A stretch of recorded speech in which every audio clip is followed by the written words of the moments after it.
Good evening and thanks for joining us. We begin tonight with the pressure building on Canada's healthcare system. A delay in promised vaccine doses is coupled with concern about how quickly new, more contagious variants of COVID-19 are spreading. At least 25 cases of the highly transmissible UK variant have now been detected in Canada. Most are in Ontario, where 15 cases have been confirmed, and the latest one is not linked to travel. That is evidence it is spreading within the community.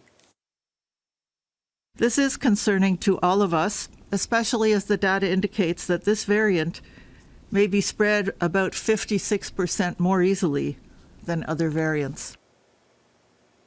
That could change the game. There is no evidence the variants make people more severely ill, but because they spread so much faster, the case rate could skyrocket. Hospitals already over capacity would need help.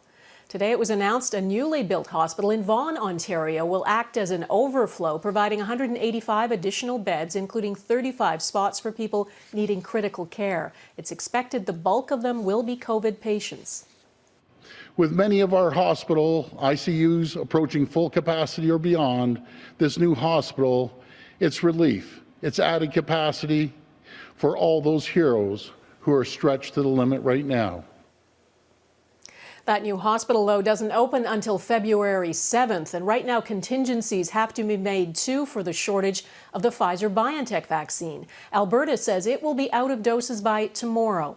As Abigail Bimman explains, all the provinces are coming up with strategies on how to cope.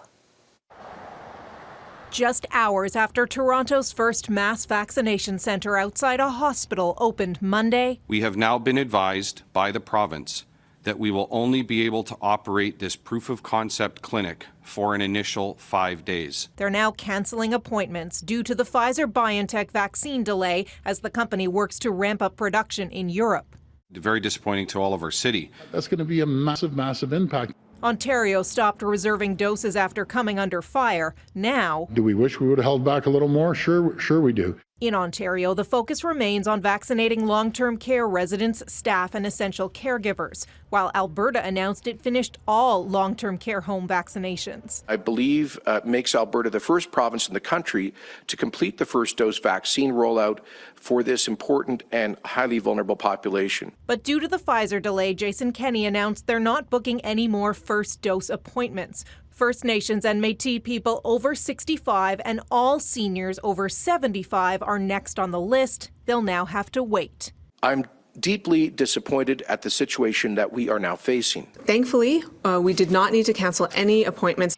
A vaccine supersite opened Monday in Brandon. Manitoba officials spent the weekend crunching numbers and believe they can schedule another 4,000 appointments province-wide, even with the shortfall. And we're being told that we're going to be getting about 28,000 fewer doses over the next 4 weeks. Frustration, too, as the European Union is expected to get back to its regular supply schedule from Pfizer next week, just when Canada is expected to see the biggest lag. In a statement to Global News in response, Pfizer says specific percentage allocations may fluctuate, but they expect it all to balance out by the end of the first quarter.